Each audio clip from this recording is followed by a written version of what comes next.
तो नेक्स्ट आज हम लोग के ग्राफ में हमने लास्ट क्लास में बोला था कि ग्रेटेस्ट इंटीजर फंक्शन, इनके बारे में हम लोग जो है ग्राफ की प्लॉटिंग करेंगे। तो देखते हैं। तो सबसे पहले y is equals to f x known graph. To draw the graph of y is equals to fx. To draw the graph of y is equals to greatest integer fx. Greatest integer fx. Working rule heading डाल देंगे। तो सबसे पहले यहां पे लिखेंगे mark the integer point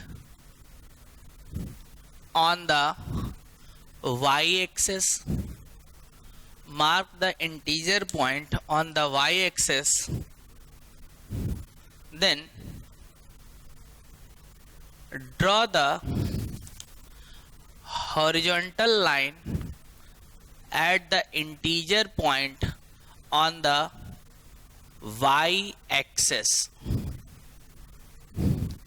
till they intersect the curve. At the point of intersection,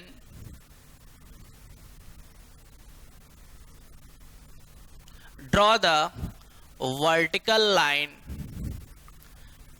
till they intersect the x-axis.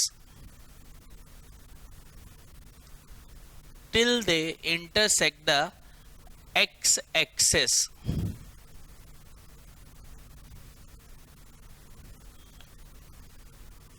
Now, taking two consecutive value on the y-axis,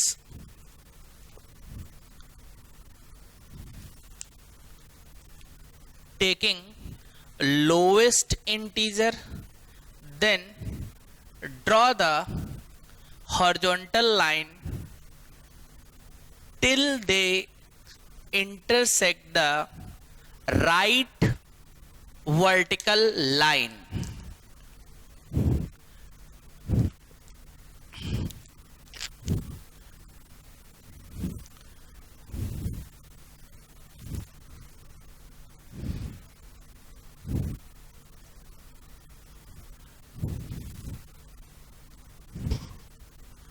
For increasing curve, arrow represent outward, and for decreasing curve arrow represent inward.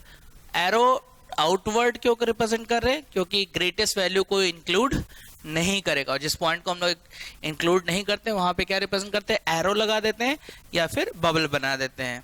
तो देखते हैं यहां पर। तो consecutive point 0 और 1, इनके बीच में हमने लोएस्ट वैल्यू ले ली, और यहां से हॉरिजॉन्टल लाइन ड्रॉ कर रहे हैं, नियरेस्ट राइट वर्टिकल लाइन यहां तक ड्रॉ करी, और यहां पे एरो आ गया। क्यों? क्योंकि 0 और 1 के बीच में जब ग्रेटेस्ट इंटीजर होगा तो वैल्यू 0 लेगा, 1 को कभी वो टच नहीं करेगा।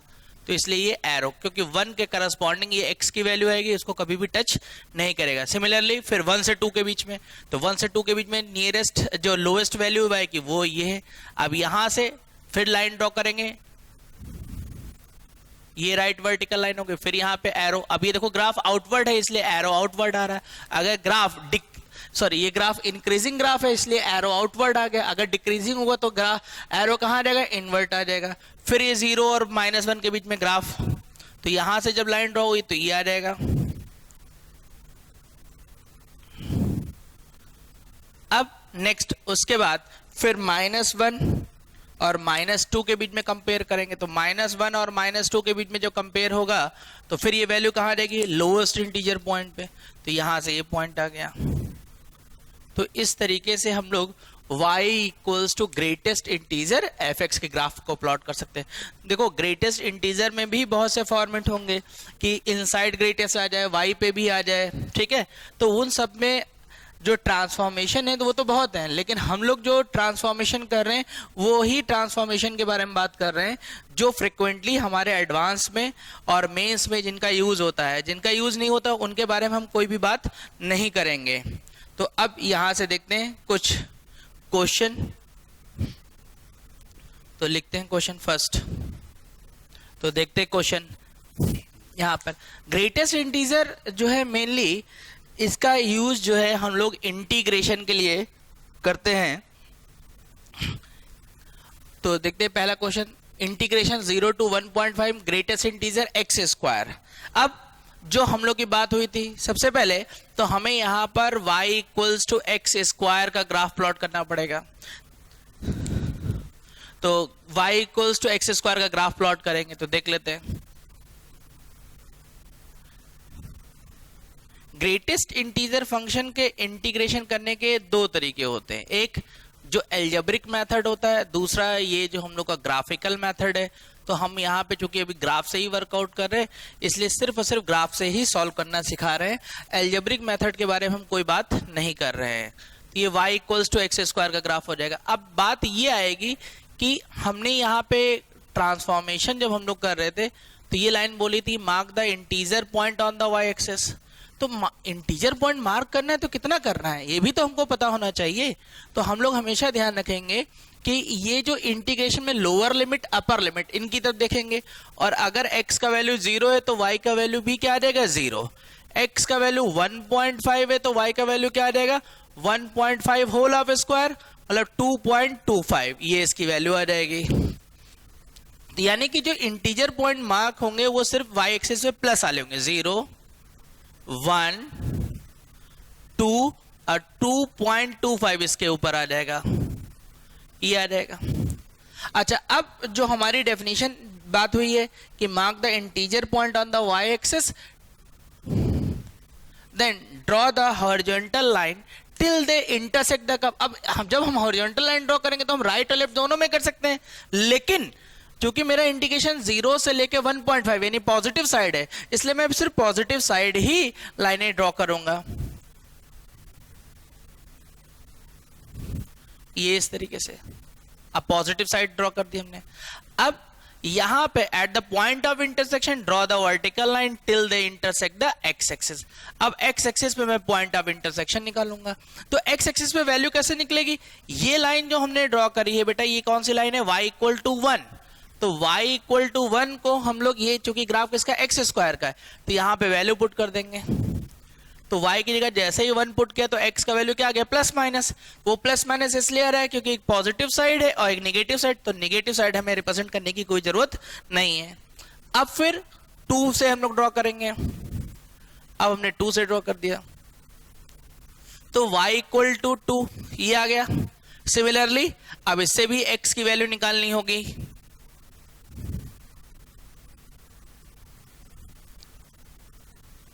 तो यहां से एक्स स्क्वायर इक्वल टू 2, तो x का वैल्यू क्या आ जाएगा प्लस माइनस रूट 2। तो एक प्लस के साइड और एक क्या माइनस के साइड, तो मुझे सिर्फ पॉजिटिव साइड वैल्यू लेनी है। और अब चूंकि मुझे 2.25 तक की बात हो रही है, तो यहां से हम लोग फिर इसको प्लॉट करेंगे। y इज इक्वल्स टू 2.25, ये हमने प्लॉट किया। तो जब y का वैल्यू 2.25 है तो x का वैल्यू प्लस माइनस 1.5 आ जाएगा। तो यहां से जो x की वैल्यू आ गई वो 1.15 है, सॉरी 1.5 है, ये आ गया। और फिर क्या करना था हम लोगों ने, फिर हम लोगों ने सीखा था कि taking 2 consecutive integer value on the y axis. तो y एक्सिस पे हमने 2 इंटीजर वैल्यू ले ली। और फिर क्या थी बात अगली नेक्स्ट, कि हमें यहां से जो हॉरिजॉन्टल लाइन हमने ड्रॉ करी है वो उसमें से लोएस्ट लाइन हम लोग ले लेंगे और ग्राफ को प्लॉट करेंगे। तो 0 और 1 के बीच में लोएस्ट पॉइंट क्या हुआ 0, और यहां से अब हमने ड्रॉ करी लाइन। और जब ये हॉरिजॉन्टल लाइन हम लोग ड्रॉ कर रहे हैं तो वो जो इंटरसेक्ट करेगी नियरेस्ट राइट वर्टिकल लाइन, तो राइट वर्टिकल लाइन ये हो गई। और ये जो यहाँ पे 1 है इसके करस्पॉन्डिंग जो x की वैल्यू है कि इसको ये कभी भी टच नहीं करेगा, इसलिए यहाँ एरो आ गया। क्योंकि 0 और 1 के बीच में जब ग्रेटेस्ट इंटीजर वैल्यू जाएगी तो 0 आएगा, लेकिन जैसे 1 पुट करेंगे तो क्या रहेगा 1, इस वजह से इसको वो टच नहीं कर रहा है। फिर 1 और 2 के बीच में, तो 1 और 2 के बीच में जो ग्राफ का पोर्शन है वो ये वाला है, तो ये लाइन फिर से कहां पे आ जाएगी 1 पे आ जाएगी। और फिर 2 के करस्पॉन्डिंग जो x की वैल्यू हो रही होगी इसको कभी भी टच नहीं करेगी। अब 2 से 2.5 इसके बीच में जो ग्राफ का पोर्शन ये आ गया, लेकिन यहां एरो नहीं लगेगा क्योंकि 2.25 जब ग्रेटेस्ट इंटीजर में जाएगा तो 2 ही आएगा, तो इसका मतलब उसने सिर्फ इतना ही पार्ट कवर किया।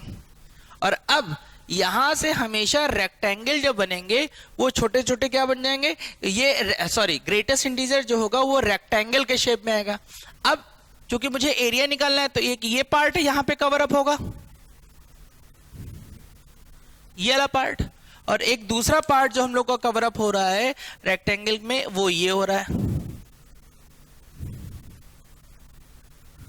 तो अब मेरा काम क्या था कि यहां पर इंटीग्रेशन करना था 0 से 1.5 greatest integer x square dx। तो हम लोग देख रहे हैं कि ये जो 0 से शुरू हो रहा है, तो 0 में तो हॉरिजॉन्टल तो लेंथ है लेकिन वर्टिकल लेंथ क्या है उसकी, 0 ही है, तो यहां से पहला पार्ट 0 हो गया। प्लस अब इस रेक्टेंगल में आएंगे तो ये रेक्टेंगल क्या है 1 to √2, तो इसकी लेंथ ये कितनी हो जाएगी √2 - 1 इस रेक्टेंगल के लिए, उसका हाइट कितना है 1, तो ये 1 आ गई इसकी हाइट। प्लस फिर ये क्या आ जाएगा इतनी लेंथ, तो ये क्या हो गई 1.5 - √2 और इसका वर्टिकल हाइट कितना है 2 है।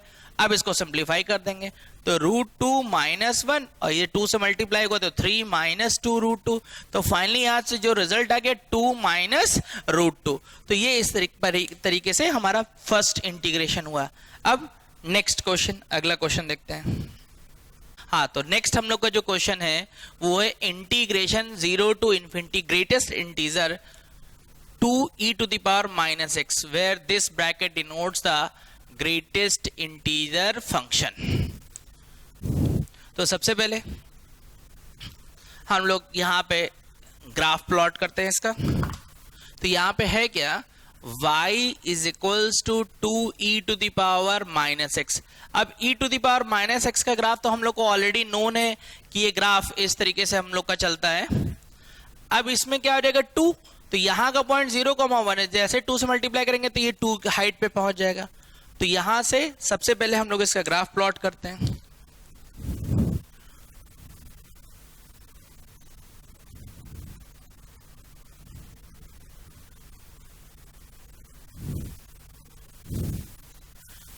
तो 2 × e⁻ x,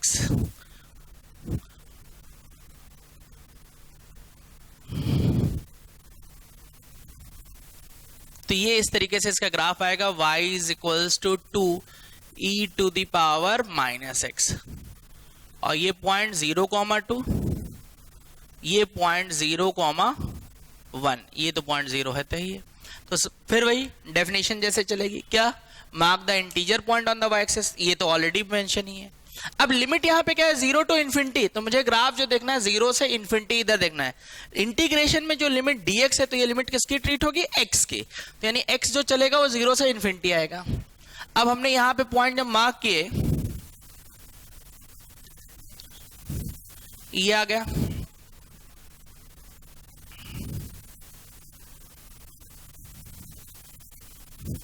और ये 0 वाला पॉइंट है। तो अब जहां पे ये हॉरिजॉन्टल लाइन ड्रॉ करी, ग्राफ को कट करी थी, वहां से वर्टिकल लाइन हम लोगों ने प्लॉट करी, ये आ गया पॉइंट।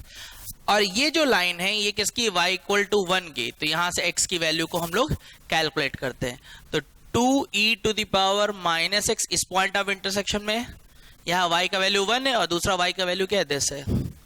अब नॉर्मल एक्सपोनेंशियल फंक्शन को जैसे सॉल्व किया जाता है वैसे सॉल्व कर देंगे, तो ये x ये क्या आ जाएगा 1/2, या फिर इसको हम लोग लिख सकते हैं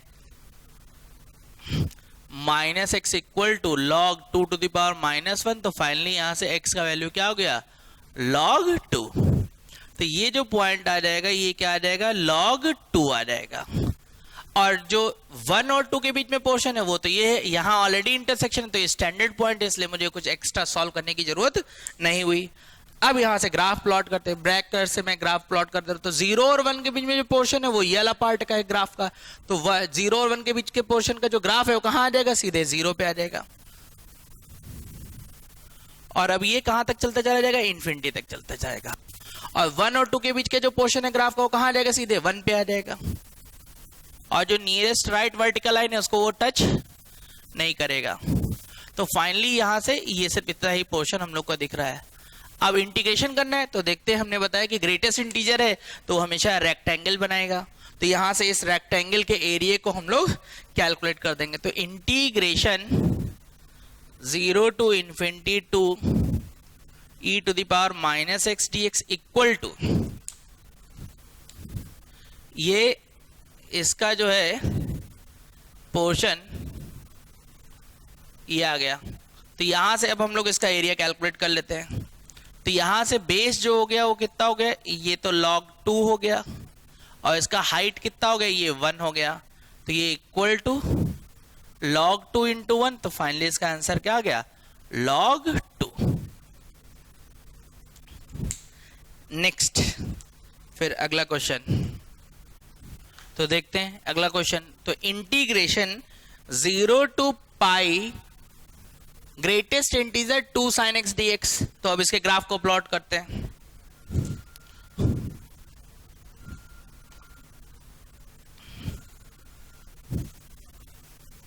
तो यहां पर ये y इज इक्वल्स टू क्या होगा, 2 sin x। तो सबसे पहले हमने sin x का ग्राफ प्लॉट किया, और अब sin x का ग्राफ तो कितना प्लॉट होगा, 0 से पाई में तो ये होता है, लेकिन जैसे मैं ट्वाइस कर दूंगा तो ये ऐसे इंक्रीज हो जाएगी इसके y की वैल्यू।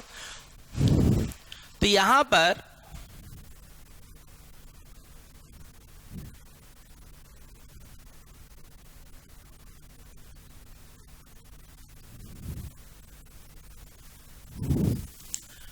तो ये 2 sin x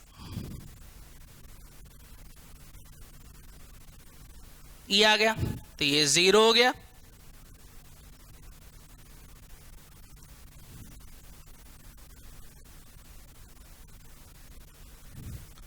ये पाई,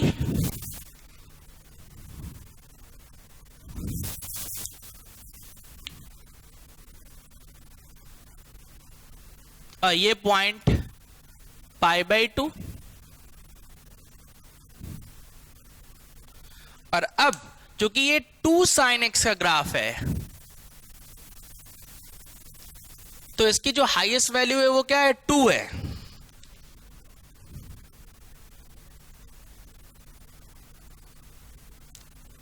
ये तो यहां पर अब हम लोग इंटीजर पॉइंट मार्क कर देते हैं। तो यहां पे एक इंटीजर पॉइंट, ये 0, ये 1 और ये 2। अब ये इंटीजर एक, फिर y इक्वल टू 1,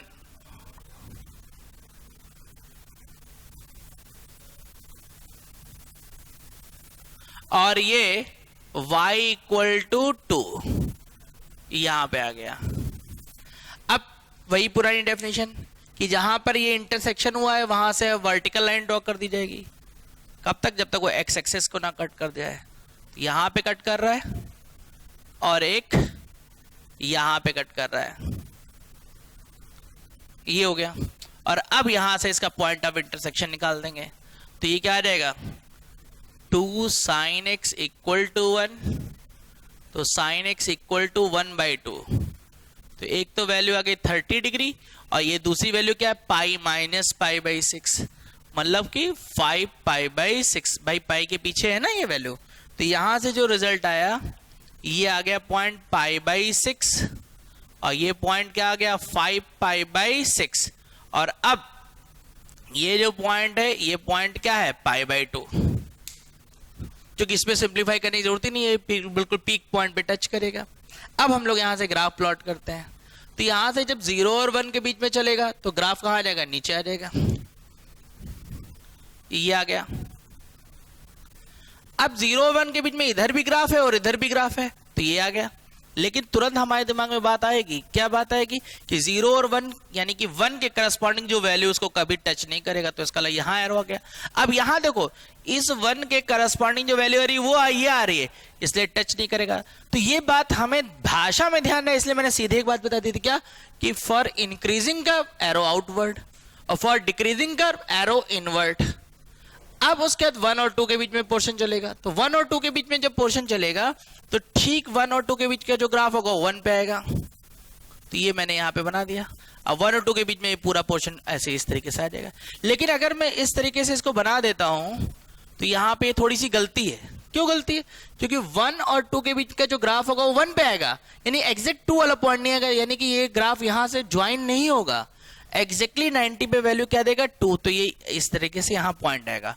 और फिर 1 और 2 के बीच में ग्राफ कहां पे आ गया? 1 पे आ गया। और 2 के करस्पॉन्डिंग जो वैल्यू उसको वो टच नहीं करेगा, तो ये इसको टच नहीं करेगा।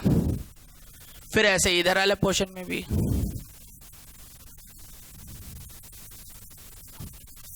ये आ गया, तो ये इसका ग्राफ प्लॉट हो गया। अच्छा, ये जहां पे डिसकंटिन्यूअस या ब्रेक होगा तो इससे कोई ग्राफ भी नहीं, क्योंकि पॉइंट का एरिया नहीं होता, इसलिए इंटीग्रेशन में ध्यान देने की जरूरत नहीं है। तो 0 to pi greatest integer 2 sin x dx, तो यहाँ एरिया क्या निकलेगा हम लोग का? ये तो हॉरिजॉन्टल, इसमें वर्टिकल लेंथ तो है ही नहीं, तो इसलिए फाइनली जो एरिया वाला पार्ट होगा वो हम लोग का पार्ट होगा कौन सा पार्ट? एक ये रेक्टेंगल लेके जाएगा, ये एक रेक्टेंगल आ रहा है, और ये दूसरा रेक्टेंगल ये आ रहा है, तो फाइनली एरिया इस पार्ट का निकाल दिया जाएगा। क्योंकि यहाँ पॉइंट, ये गैप है, पॉइंट है, तो पॉइंट का एरिया नहीं होगा, इसलिए नहीं लिया जाएगा। तो ये π/6 माइनस π/2 इंटू क्या हो गया? 1, इसका हाइट 1 है, प्लस π/2 माइनस π/6 इंटू 1। अब इसको सिंप्लीफाई कर दोगे तो यहां से कितना आ जाएगा? ये इसका पार्ट π/6 माइनस π/2, और ये इसको जब पूरा सिंप्लीफाई कर देंगे तो देखते हैं, तो ये इसका वैल्यू आ जाएगा, ये माइनस π/3 हो गया, ये माइनस π/3, तो -2π/3 इसका फाइनल आंसर आ जाएगा। नेक्स्ट अगला क्वेश्चन देखते हैं हम लोग। अगला क्वेश्चन तो देखते हैं question, fx equal to greatest integer mod x, और उसके करस्पॉन्डिंग ये कुछ ऑप्शन लिखे हुए हैं। तो शुरुआत करते हैं क्वेश्चन की। यहाँ पे जो पॉइंट दिए गए हैं वो पॉजिटिव साइड है, इसलिए ग्राफ में भी हम लोग जो देखेंगे वो पॉजिटिव साइड ही देखेंगे। तो सबसे पहले मॉड x, ये तो स्टैंडर्ड ग्राफ है, तो हम लोग इसको एक ग्राफ को जैसे स्टैंडर्ड ग्राफ ड्रॉ होता है ड्रॉ कर देंगे। तो मॉड x का ग्राफ प्लॉट कर दे रहे हैं।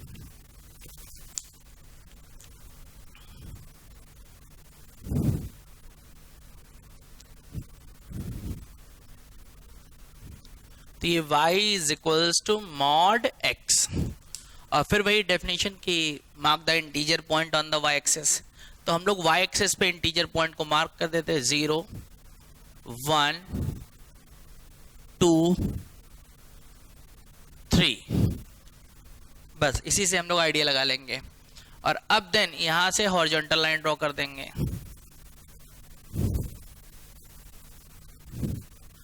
ये हम लोगों ने यहां से हॉरिजॉन्टल लाइन ड्रॉ कर दी। अब ये जहां पे ग्राफ को कट कर रही है वहां से वर्टिकल लाइन प्लॉट हो जाएंगी। सिमिलरली 2 से भी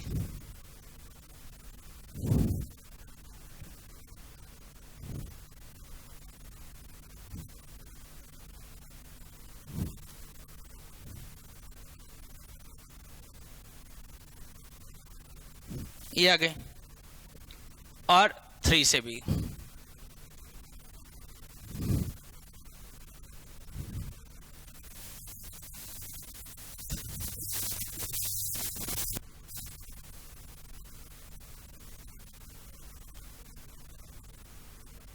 ये हो गया।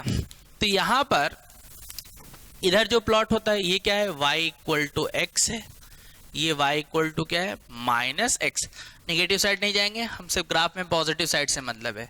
तो सबसे पहले ये लाइन जो है ये हमारी क्या है? y इक्वल टू 1 है, ये 2 है, ये 3 है, और इस तरीके से सिमिलरली वो आगे बढ़ता चला जाएगा। तो अब जब हम लोग इस ग्राफ को देख रहे हैं 0 और 1 के बीच में, तो ये यहाँ पे जो इंटरसेक्शन हुआ ये किससे हुआ? y इक्वल टू 1 से, तो ये 1 आ जाएगा। सिमिलरली इधर माइनस, बस समझाने के लिए लिखा, बाकी इससे कोई मतलब नहीं है हम लोग, ठीक है। अब उसके बाद फिर 1 और 2 के बीच में पोर्शन देखेंगे, तो ये वाला पोर्शन आ रहा है, तो यहाँ से जैसे 2 करोगे तो ये वैल्यू 2 आएगी, ये वैल्यू क्या आएगी? 3 आएगी। अब हम लोग यहाँ पे ग्रेटेस्ट इंटीजर के ग्राफ को प्लॉट करना शुरू करते हैं। तो सबसे पहले 0 और 1 के बीच में ग्राफ देखा, तो 0 और 1 के बीच में ग्राफ जो होगा कहाँ आ जाएगा? 0 पे आ जाएगा। तो ये ग्राफ इस तरीके से आ जाएगा, लेकिन ये 1 वाले पॉइंट को टच नहीं करेगा, 1 के करस्पॉन्डिंग वैल्यू को नहीं टच करेगा। सिमिलरली इधर भी टच नहीं करेगा। तो ये पहला पार्ट। फिर नेक्स्ट 1 और 2 के बीच में, तो 1 और 2 के बीच में जो पोर्शन होगा वो कहां पे आ जाएगा, 1 पे आ जाएगा।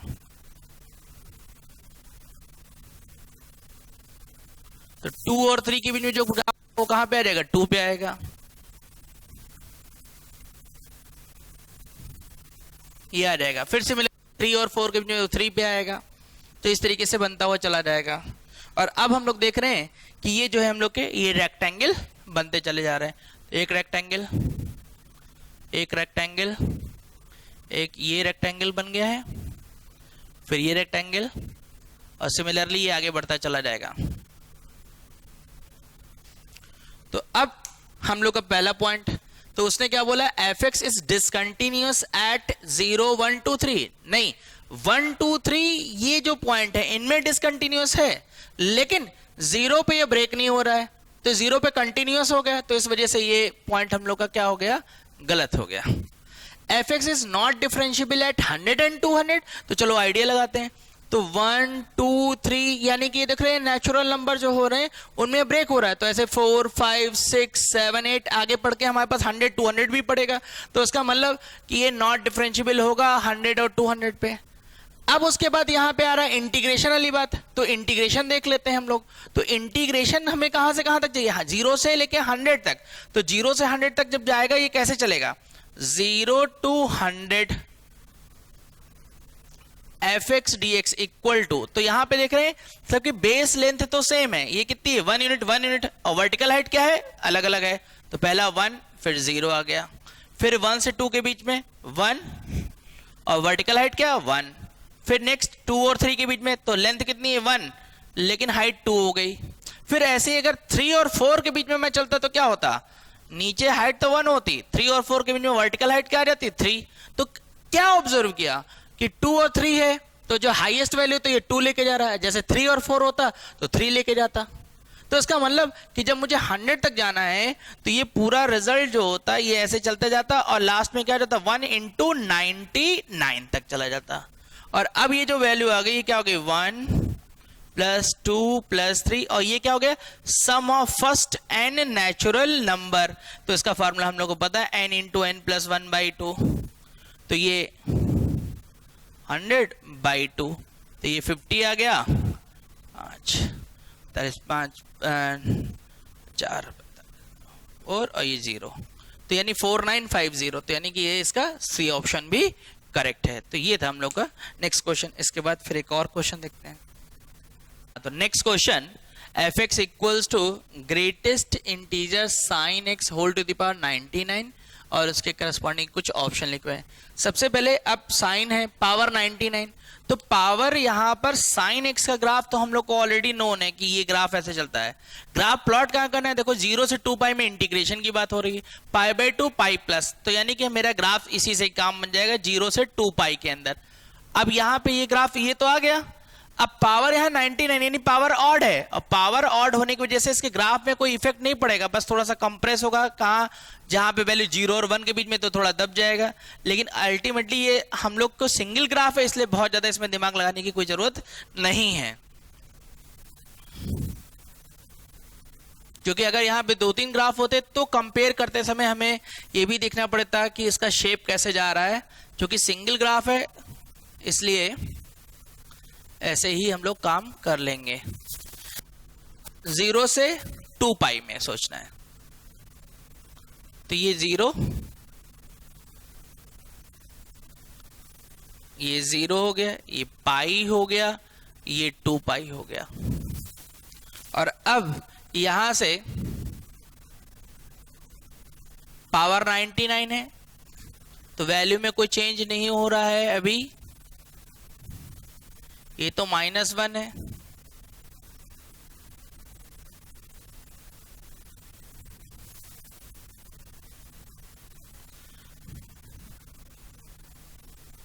ये +1 है और ये है। तो अब ग्राफ देखते हैं।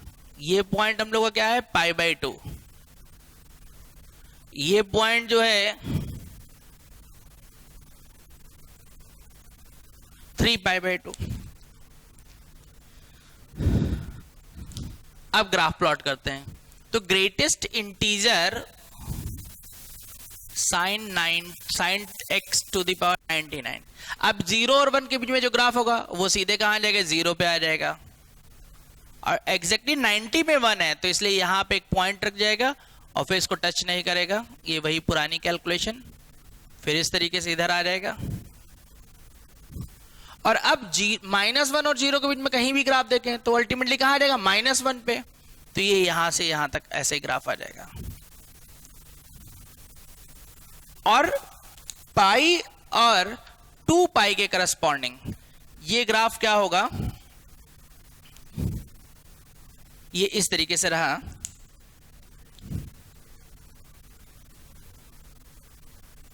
देखो पाई से ठीक, पाई पे तो वैल्यू 0 है, लेकिन पाई से थोड़ा सा बढ़ेंगे अगर हम लोग, मैं यहां पे समझा रहा हूं कैसे देखना, पेन देखना मैं कैसे कर रहा हूं। ठीक पाई पे तो वैल्यू 0 है, लेकिन पाई से जैसे बढ़े यहां पे है। अब इसके करस्पॉन्डिंग y की वैल्यू अगर देखोगे तो यहां है, और यहां से y एक्सिस की तरफ गए तो ये आए, तो यानी कि -0 पॉइंट समथिंग होगी। तो ग्रेटेस्ट इंटीजर में जैसे जाएगा तो कहां कर देगा, -1 पे। तो इसलिए फाइनली से ग्राफ ऐसे आएगा। और अब यहां पे जो जो पॉइंट हम दिखाए गए, तो at x limit x tends to π/2 fx equal to 0, क्या ये सही है? तो हम कहेंगे हाँ ये बिल्कुल सही है। क्यों?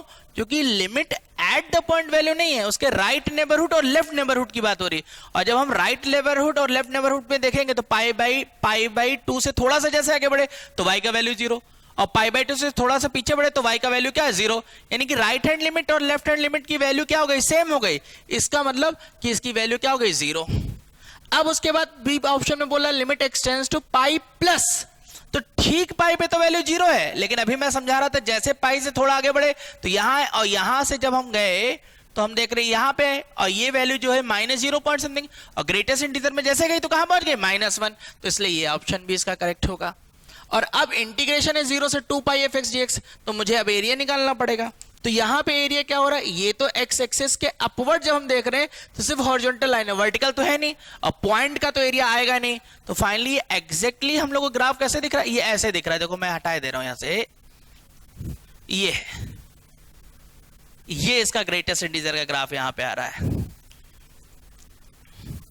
तो अब मुझे क्या करना होगा, इस पार्ट का इंटीग्रेशन कर लेना होगा। तो 0 से 2π fx dx इक्वल टू, अब होगा क्या, यहां पर ये इसका एरिया निकालते हैं। तो हॉरिजॉन्टल लेंथ जो होगी वो हमारी क्या हो जाएगी, ये लेंथ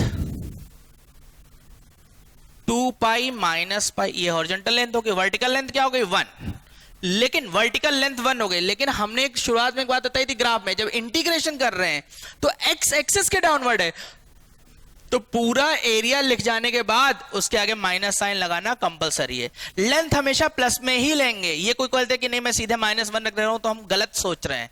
हमें लेंथ +1, ये हॉरिजॉन्टल लेंथ हो गई।